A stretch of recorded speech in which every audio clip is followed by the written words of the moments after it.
Hello friends, my name is Sameer Saifi from being accountant और आज का हमारा टॉपिक होगा न्यू अपडेट के बारे में। जी हाँ, जीएसटी डिपार्टमेंट जल्दी में ही एक न्यू अपडेट लाया। जीएसटी डिपार्टमेंट ने यहाँ पर एक न्यू लेजर अपडेट किया है जीएसटी पोर्टल पर। 4 लेजर ऑलरेडी जीएसटी पोर्टल पर है, जिसमें से पहला आता है लायबिलिटी रजिस्टर, सेकंड आता है कैश लेजर, थर्ड आता है क्रेडिट लेजर। इसके बाद में अभी जल्दी में ही एक लेजर आया था जिसका नाम है credit reversal and reclaim statement. अब इसी में ही एक लेजर और ऐड किया जाएगा जिसका नाम होगा आरसीएम लायबिलिटी आईटीसी स्टेटमेंट। अब सर, इस अपडेट को लाने का गवर्नमेंट का क्या पर्पस है उसके बारे में हम डिस्कशन कर लेते हैं। तो पर्पस है इसका गवर्नमेंट का, जो आप आरसीएम की liability, RCM means inward supply के केस में जो आरसीएम लगता है उसका क्या होता है कि पहले आप उसकी जीएसटी लायबिलिटी पे करेंगे, उसके बाद में आप आईटीसी क्लेम कर सकते हैं। लायबिलिटी आप पे करते हैं और जो आरसीएम आप क्लेम करते हैं आईटीसी, तो उसको मैच करने के लिए ही इस लेजर को यहाँ पर लाया गया है। जैसे कि जीएसटी डिपार्टमेंट ने हमें बताया कि ये जो आरसीएम की लायबिलिटी किस टेबल में शो करते हैं, आप टेबल नंबर 3.1 के कॉलम नंबर डी में। तो कॉलम नंबर डी क्या बोलता है? कॉलम नंबर डी बोलता है inward supply liable to reverse charge के परचेज पे जो आपने आरसीएम जीएसटी पे किया है, ये उसकी बात करता है। इसके बाद में बोलता है कि आपने जीएसटी तो पे कर दिया आरसीएम पे, उसके बाद में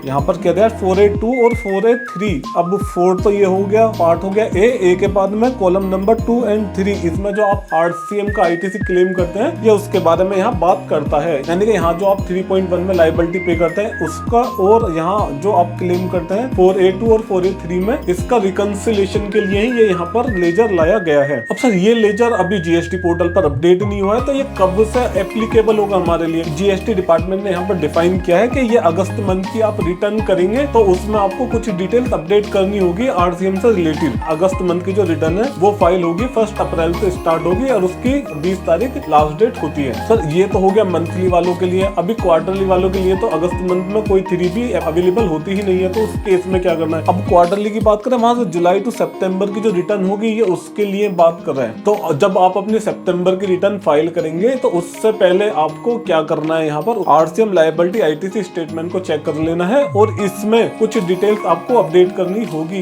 डिटेल्स मींस ओपनिंग बैलेंस आपको अपडेट करना होगा। आप जब अप्रैल मंथ की रिटर्न फाइल करेंगे तो उससे पहले अपना ओपनिंग बैलेंस अपडेट कर दीजिए। अब क्वार्टरली वालों के लिए है, जब आप सितंबर मंथ की रिटर्न फाइल करेंगे तो उससे पहले आपको अपना रिपोर्टिंग करनी होगी आरसीएम आईटीसी का ओपनिंग बैलेंस। ये जो लेजर इंट्रोड्यूस किया जा रहा है तो इसको हम जीएसटी पोर्टल पर कहाँ देखेंगे? सर, आपको सबसे पहले जीएसटी को लॉग इन करना है, उसके बाद में आपको सर्विसेज पे जाना है, सर्विसेज के बाद में आपको लेजर पर जाना है। सारे लेजर यहाँ पर शो होते हैं, तो यहाँ पर ही ये आपका RCM liability ITC statement show होगा। अभी यहाँ पर जीएसटी पोर्टल पर अपडेट नहीं हुआ है, पर डिपार्टमेंट इसको जल्द से जल्द अपडेट कर देगा। उसके बाद में हम आपको डिटेल में समझा देंगे। सर, जैसे कि अभी मैंने यहाँ पर बात करी है कि आपको ओपनिंग बैलेंस की रिपोर्टिंग करनी होगी, तो ये हमें रिपोर्टिंग कहाँ पर करनी होगी जीएसटी पोर्टल में? तो सेम उसमें आपको लॉग इन करना है। लॉग इन के बाद में यहाँ सर्विसेज पे जाना है, सर्विसेज के बाद लेजर पर आपको आरसीएम लायबिलिटी आईटीसी स्टेटमेंट का ऑप्शन मिल जाएगा। उस पर क्लिक करेंगे, वहीं पे ही आपको ओपनिंग बैलेंस का ऑप्शन मिल जाएगा, जहाँ पे आपको रिपोर्टिंग करनी होगी ओपनिंग बैलेंस की। तो ओपनिंग बैलेंस की रिपोर्टिंग करनी है तो ये किस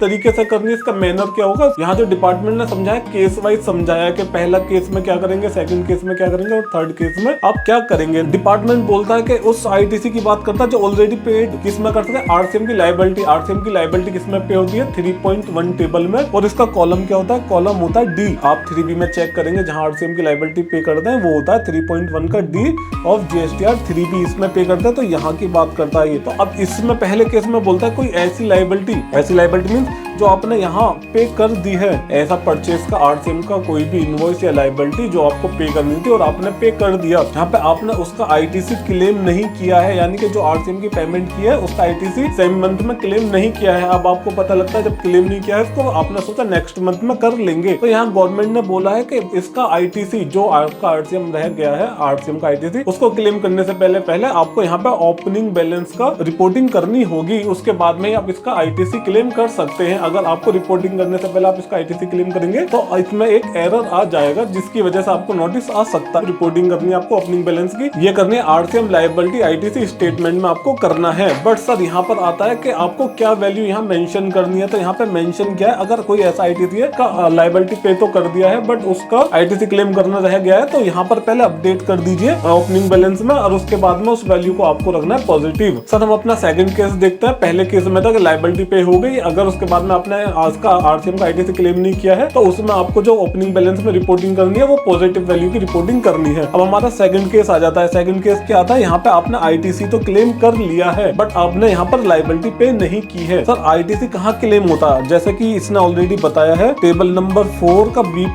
पार्ट के कॉलम नंबर 2 और 3 में इसका आईटीसी क्लेम किया जाता है। यहाँ पे आपने लायबिलिटी तो पे किया नहीं है बट उसका आईटीसी आपने क्लेम कर लिया है। तो इस केस में क्या होगा सर, अब आईटीसी आपको कहाँ पर पे करना, ये आपको करनी थी टेबल नंबर 3.1 में, और इसका जो पार्ट है ये है डी कॉलम में आपको करना था, यहाँ रिपोर्ट करना था बट आपने पे नहीं किया। तो आपको याद आया कि यहाँ तो पे किया नहीं, हम नेक्स्ट मंथ में इसका पे कर देंगे। नेक्स्ट मंथ मतलब नेक्स्ट रिटर्न जो आएगी, यहाँ मैं एग्जांपल लेता हूँ, जुलाई मंथ में कोई आपने 500 रुपए आरसीएम आईटीसी क्लेम कर ली बट आप 500 रुपए की आपने लायबिलिटी पे नहीं की आरसीएम की। तो इस केस में क्या होगा, इसको यहाँ पर रिपोर्टिंग करनी होगी। रिपोर्टिंग कैसी करनी होगी सर, यहाँ पर आपको निगेटिव वैल्यू मेंशन करना होगा, यानी कि जब आप अपना आरसीएम लायबिलिटी आईटीसी स्टेटमेंट में जब ओपनिंग बैलेंस की रिपोर्टिंग करेंगे, एस आईटीसी की रिपोर्टिंग करेंगे जो आपने क्लेम तो कर लिया है बट उसकी लायबिलिटी पे नहीं की है, सबसे पहले यहाँ पर रिपोर्टिंग करनी ओपनिंग बैलेंस की और यहाँ पे वैल्यू होगी निगेटिव। सर इसमें थर्ड केस आता है, कोई एक ऐसा आईटीसी था जो आपने क्लेम कर लिया और उसके बाद में आपने उसको रिवर्स कर दिया था। रिवर्स कहाँ किया था सर, 2 टाइप के रिवर्सल ऑप्शन होते हैं, एक तो होता है परमानेंट रिवर्स और दूसरा होता है टेम्परेरी रिवर्स। टेम्परेरी मींस कि अभी तो हम रिवर्स कर रहे हैं बट इसका बाद में हम इसको क्लेम कर लेंगे। अब बोलता है अगर आप किसी टाइप का रिक्लेम करना चाहते हैं, किसका जो आप ऑलरेडी रिवर्स कर चुके हैं, किस कॉलम में रिवर्स किया है आपने, सर कॉलम है यहाँ पर 4 पार्ट हो गया बी और बी के आपने, ये सब परमानेंट के लिए होता है और ये टेम्परेरी के लिए होता है। तो आपने इस कॉलम में रिवर्स किया था, तो अभी आपको क्या करना है, आपको यहाँ पे रिक्लेम करना है उसको। तो यहाँ पे मैनर समझाया डिपार्टमेंट ने कि कैसे रिक्लेम करना है। अगर आपने यहाँ गलती करी तो इन फ्यूचर आपको नोटिस आ सकता है। तो अभी गवर्नमेंट ने बोला है कि आपको ये रिक्लेम वाला आईटीसी क्लेम करना है तो डायरेक्ट ऑल अदर आईटीसी में क्लेम कर लीजिए। कहाँ बोला है, यहाँ पर बोला है कौन से,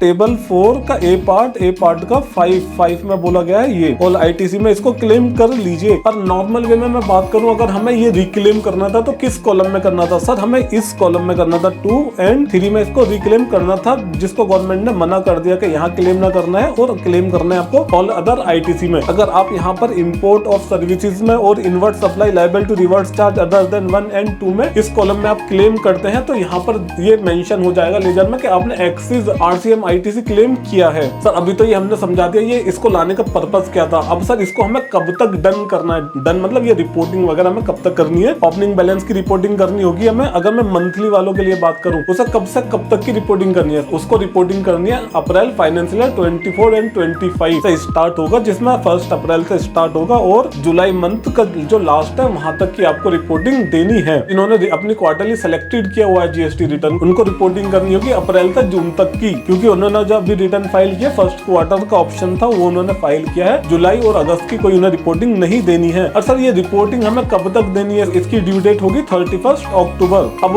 अगर हमने रिपोर्टिंग किया है और हमें से कोई गलती हो चुकी है तो उसके लिए कोई अदर ऑप्शन है, यहाँ जीएसटी डिपार्टमेंट ने एक ऑप्शन और दिया है अमेंडमेंट का। रिपोर्टिंग करने में कोई भी गलती हो जाती है तो उसको आप सही कर सकते हैं 30 नवंबर तक।